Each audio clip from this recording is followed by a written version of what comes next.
को स्टार्ट करते हैं। दोस्तों, मानव शरीर के तंत्र में अलग अलग टॉपिक्स आते हैं, जैसे पाचन तंत्र, श्वसन तंत्र, तंत्रिका तंत्र, जिसमें मस्तिष्क के बारे में वर्णन है, और रक्त परिसंचरण तंत्र। ये चार जो टॉपिक हैं, ये एक एक करके हमको समझना होंगे, तो हम मानव शरीर के सारे तंत्र को अच्छे समझेंगे। और भी होते हैं, बट ये चार इंपॉर्टेंट है जिससे क्वेश्चंस बनते हैं। तो आज के लेक्चर में हम पाचन तंत्र को अच्छे समझ रहे हैं, डाइजेशन सिस्टम को समझ रहे हैं, उसके बाद हम श्वसन तंत्र, तंत्रिका तंत्र और रक्त परिसंचरण तंत्र को समझेंगे। एक एक करके सारे वीडियो भी आने वाले हैं, आप बिल्कुल निश्चिंत हो जाइए। सबसे पहले हम पाचन तंत्र को डिस्कस करते हैं। चलिए दोस्तों मैं आपको सबसे पहले एक इंपॉर्टेंट पॉइंट बता देता हूं। हम खाना खाते हैं, खाना खाने के बाद जो हमारा खाना होता है वो बॉडी में जाता है और पाचन उसकी क्रिया होती है। तो अलग अलग पार्ट्स होते हैं बॉडी के, वो इस खाने को पचाते हैं। तो उन सब पार्ट्स में एक चीज कॉमन होती है, वो मैं आपको बताता हूं क्या होता है। अगर आप ये थोड़ा सा एक लाइन समझ लेंगे तो आपको पूरा मैं सिस्टम पूरा समझाऊंगा, तो आपको बहुत अच्छे से समझ में आएगा। ठीक है, तो देखिए, ग्रंथियां होती है हमारी बॉडी में, इनको इंग्लिश में बोला जाता है ग्लैंड्स। ये ग्रंथियां हमारी बॉडी में अलग अलग पार्ट्स में पाई जाती हैं, और ये ग्रंथियां क्या करती हैं, रस का स्त्रावण करती हैं। ग्रंथियों से क्या निकलता है, रस निकलता है, और इन रसों में क्या होता है दोस्तों, एंजाइम्स होते हैं। और यही एंजाइम जो होते हैं, ये हमारे क्या करते हैं, भोजन को पचाते हैं। मतलब एंजाइम का काम होता है कि भोजन जो हम खाते हैं वो बड़े बड़े एटम में होता है, बड़े बड़े अणुओं में होता है, उसको तोड़ने का काम जो होता है छोटे छोटे पार्ट्स में, वो होता है एंजाइम का काम होता है। तो ध्यान रखिएगा, भोजन पचाने का काम जो करते हैं वो कौन करते हैं, एंजाइम्स करते हैं। ये अलग अलग पार्ट्स में होते हैं, इन्हीं को हम आज डिस्कस करेंगे और इन्हीं से क्वेश्चंस बनते हैं। ठीक है, तो चलिए हम चलते हैं। अब मैं आपको पूरी प्रोसेस समझाता हूं। देखिए, ये एक ह्यूमन बॉडी है, और ये आपको अंदर का पूरा हमारा बॉडी का एक छोटे पार्ट्स नजर आ रहे होंगे। तो फ्रेंड्स, एक एक करके ध्यान से पहले आप प्रोसेस समझ लीजिए। मान लेते हैं आपको ये ब्लैक कलर का कोई खाना है, ठीक है, और किसी भी मनुष्य ने वो खाना खाया, तो वो मुंह से होता हुआ दोस्तों, जाता हुआ ग्रसनी से होता हुआ ये गया यहाँ पर, ये आ गया हमारा आमाशय, आमाशय से निकला और छोटी आंत में गया, छोटी आंत में काफी देर तक रहता है खाना हमारा सबसे, उसके बाद बड़ी आंत में होते हुए वायनस से ये एग्जिट हो जाता है। ठीक है, तो ये खाने की एक प्रोसेस होती है पूरी, यहाँ से ट्रेवल करता है पूरा हमारी बॉडी में। अब मैं आपको एक एक छोटी छोटी बातें बताता हूँ हर पार्ट्स के बारे में, जिनसे क्वेश्चंस निकल के आते हैं। तो देखिए, सबसे पहले स्टार्ट करते हैं मुंह से। दोस्तों, हमारे मुंह में जो लार होती है उसके अंदर एक एंजाइम पाया जाता है, टाइलिन नामक एंजाइम। कौन सा, टाइलिन। ये टाइलिन नामक एंजाइम जो होता है, ये क्या कर देता है, खाने से अच्छा घुल जाता है और स्टार्च का पाचन करता है। किसका करता है, पाचन, स्टार्च का पाचन करता है, मतलब माल्ट को माल्टोज में कन्वर्ट कर देता है। तो ये डायरेक्टली क्वेश्चन पूछते हैं एग्जाम में कि लार में कौन सा एंजाइम होता है, तो टाइलिन होता है। तो सबसे पहले स्टार्टिंग की प्रोसेस आप ध्यान समझना है एक करके। उसके बाद जब खाना यहाँ से मुख से होते हुए, ग्रसनी से होते हुए कहां जाता है, फिर आमाशय में आता है। कहां पर आता है दोस्तों, आमाशय, स्टमक में आता है। आमाशय में आ जाता है, उसकी प्रोसेस आप समझिए कि यहाँ पर क्या होता है। आमाशय में दोस्तों ध्यान रखिएगा, जो खाने में प्रोटीन होता है, उस प्रोटीन का पाचन जो होता है वो कहाँ होता है, आमाशय में होता है, मतलब स्टमक में होता है। तो देखिए ध्यान से सुनिएगा, इसकी दीवारों पर गैस्ट्रिक ग्रंथियां होती हैं। कौन सी होती हैं, गैस्ट्रिक ग्लैंड्स होती हैं। इसको हिंदी में बताते हैं जठर ग्रंथि। इससे कौन सा रस निकलता है, गैस्ट्रिक रस निकलता है। मैंने आपको बताया था ग्रंथियां जो होती हैं वो रस निकलती हैं, और रसों में क्या होता है, एंजाइम होता है, और वही खानों का पाचन करता है।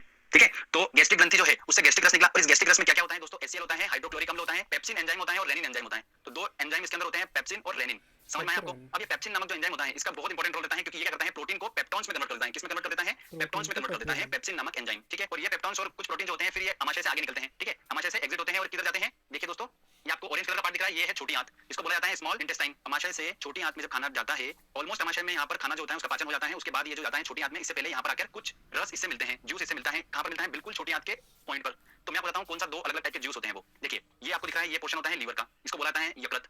यकृत में दोस्तों क्या होता है, ध्यान रखिएगा, अलग अलग टाइप की कोशिकाएं होती हैं, और ये कोशिकाएं जो होती हैं ये स्त्रावित करती हैं पित्तरस। कौन सा, पित्तरस, जिसे बोला जाता है इंग्लिश में बॉइल, बॉइल जूस स्त्रावित करती हैं। ध्यान रखिएगा, ये बॉइल जूस जो होता है ये पित्राशय में होता है। कहां पर होता है स्टोर, पित्राशय एक थैलीनुमा संरचना आपको दिख रही होगी यकृत के अंदर, लीवर के अंदर, तो वहां पर स्टोर रहता है। और ये जो पित्तरस है ये जाकर मिलता है कहां पर, जो आमाशय से अपना पेप्टॉन्स और प्रोटीन आ रहे हैं, खाना आ रहा है, वहां पर जाकर ये पित्तरस उससे मिल जाता है और फास्ट रिएक्शन करता है खाने के साथ में। अब यकृत के बारे में कुछ इंपॉर्टेंट पॉइंट्स देख लो। सबसे बड़ी ग्रंथि होती है शरीर की, कौन सी होती है, यकृत होती है। ये क्वेश्चन डायरेक्टली एग्जाम में पूछे हैं।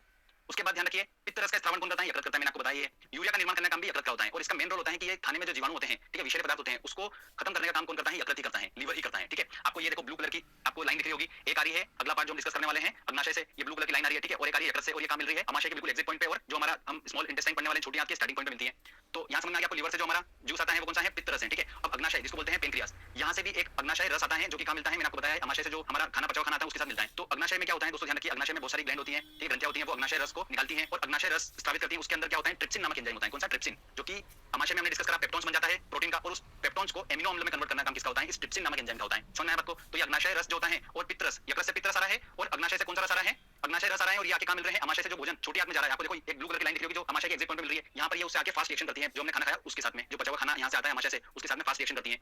फास्ट रिएक्शन करने के बाद जो खाना जो होता है, ऑलमोस्ट पच जाता है खाना यहाँ पर, और इंटर करता है स्मॉल इंटेस्टाइन, मतलब छोटी आंत के अंदर। ठीक है, ये छोटी आंत होती है। और ध्यान रखिए दोस्तों, एक इंपॉर्टेंट पॉइंट, कि मुंह से लेकर जो एनस तक की जो हमारी आर नली होती है, ये लगभग होती है 10 से 12 मीटर की, इतनी लंबी होती है ये। ध्यान रखिए, सबसे ज्यादा जो भाग होता है इसका, वो होता है छोटी आंत में, इस नली का। मतलब खाना जो होता है सबसे लंबे टाइम तक कहां रहता है, छोटी आंत में रहता है, स्मॉल इंटेस्टाइन में रहता है। तो ये क्वेश्चन डायरेक्टली पूछते हैं। अब खाना यहाँ पर आ गया, कहां पर, छोटी आंत में। तो यहाँ पर इसकी जो दीवारें होती हैं छोटी आंत की, इसमें बहुत सारे एंजाइम्स होते हैं, और ये क्या करते हैं, यहाँ पर मेनली क्या होता है, जो बचा हुआ खाना आता है उसका अवशोषण यहाँ पर होता है। मतलब उसके अंदर से जल और खनिज लवणों का अवशोषण होता है, कहां पर, छोटी आंत के अंदर। उसके बाद जो होता है, मैंने आपको बताया था, यहाँ से खाना कहां जाता है, फिर बड़ी आंत में एंटर करता है, और बड़ी आंत से होता हुआ खाना जो होता है दोस्तों, ये बड़ी आंत में एंटर करता है। बड़ी आंत के बाद ये खाना एनएस से एग्जिट हो जाता है। ठीक है, बचा हुआ जो वेस्टेज होता है वो सारा एनएस से एग्जिट हो जाता है। तो ये एक पूरी प्रोसेस है, आपको समझ में आया बच्चे से। अब क्वेश्चन कैसे बनते हैं, देखिए, क्वेश्चन ये बनते हैं कि लार में कौन सा एंजाइम होता है, तो टाइलिन एंजाइम होता है। बहुत छोटे क्वेश्चन बनते हैं। हाइड्रोक्लोरिक अम्ल जो होता है वो कहां पर पाया जाता है, तो वो आमाशय में पाया जाता है, स्टमक में। ये क्वेश्चंस बनते हैं। पेप्सिन जो होता है वो प्रोटीन को काय में कन्वर्ट करता है, पेप्टॉन्स में।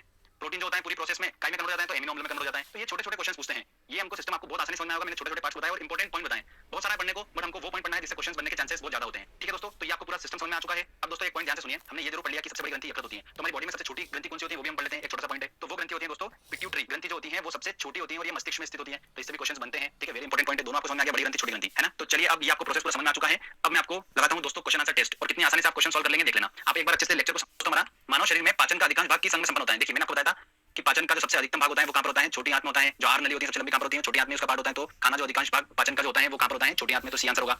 पाचन तंत्र का हिस्सा नहीं है, कौन सा पार्ट पाचन तंत्र का हिस्सा है, देखिए आंसर। आगे और क्वेश्चन देखते हैं। अगला क्वेश्चन आता है दोस्तों, लार में कौन सा एंजाइम होता है। देखिए लार में मैंने आपको बताया था कालिन नामक एंजाइम होता है, और मैंने आपको बताया था ये स्टार्च का पाचन करता है। ठीक है, मुंह के अंदर क्या होता है, स्टार्च का पाचन होता है, तो इसका आंसर क्या, बी आंसर। पेट में भोजन पचाने के लिए निम्नलिखित में से किसकी खास आवश्यकता होती है। देखिए हवा, पानी, एंजाइम, खनिज, तो आंसर रहेगा इसका सी आंसर, एंजाइम की आवश्यकता होती है। लार किसके पाचन में सहायक होती है। देखिए प्रोटीन, स्टार्च, वसा और फाइबर, तो स्टार्च के पाचन में लार सहायक होती है। इंपॉर्टेंट क्वेश्चन है बहुत, तो इसका आंसर होगा बी आंसर। चलिए आगे और क्वेश्चन देखते हैं हम। मानव के अमाशय में एक अम्ल उत्पन्न होता है जो भोजन के पाचन में, तो मैंने आपको बताया था दो एंजाइम होते हैं यहाँ पर। कौन कौन से होते हैं दो एंजाइम, पेप्सिन और रेनिन, प्लस साथ में HCl भी होता है, गैस्ट्रिक रस से निकलता है ये, तो गैस्ट्रिक रस में होता है ये, तो इसका आंसर क्या लगेगा, सी आंसर, HCl। अगला क्वेश्चन है, पचे हुए भोजन में विषैले पदार्थ कौन सा अंग चूषण करता है, तो वो करता है यकृत। मैंने आपको बताया जीवाणुओं का खत्म करता है, किसका काम होता है, यकृत का। अगला क्वेश्चन है, पेप्सिन एक है, पेप्सिन एक क्या है, हार्मोन, विटामिन, खनिज या एंजाइम, तो एंजाइम है, इसका आंसर लगेगा डी आंसर। चलिए आगे और क्वेश्चन देखते हैं। पाचन क्रिया में प्रोटीन निम्नलिखित में से किस पदार्थ में बदल जाते हैं, तो प्रोटीन काय में चेंज हो जाता है, वसा, ग्लूकोज, शर्करा, एमिनो अम्ल, तो एमिनो अम्ल में चेंज हो जाता है। वेरी इंपॉर्टेंट क्वेश्चन है दोस्तों, ध्यान रखिएगा। पित्त निम्न में से किसके द्वारा पैदा किया जाता है। देखिए पित्त जो होता है वो यकृत की कोशिकाओं से स्रावित होता है, तो इसका आंसर क्या लगेगा, ए आंसर लगेगा इसका, और ये स्टोर होता है पित्ताशय में। अगला क्वेश्चन है, पित्त जो होता है, तो इस तरीके के ये मैंने आपको क्वेश्चन कराए हैं, काफी क्वेश्चन और हैं और पूछे जाते हैं, बहुत सारे क्वेश्चन है, पर आपका ये जो टॉपिक मैंने आपको समझाया है इससे आउट क्वेश्चन नहीं जाएगा। अगर पाचन तंत्र से क्वेश्चन आता है तो ऑलमोस्ट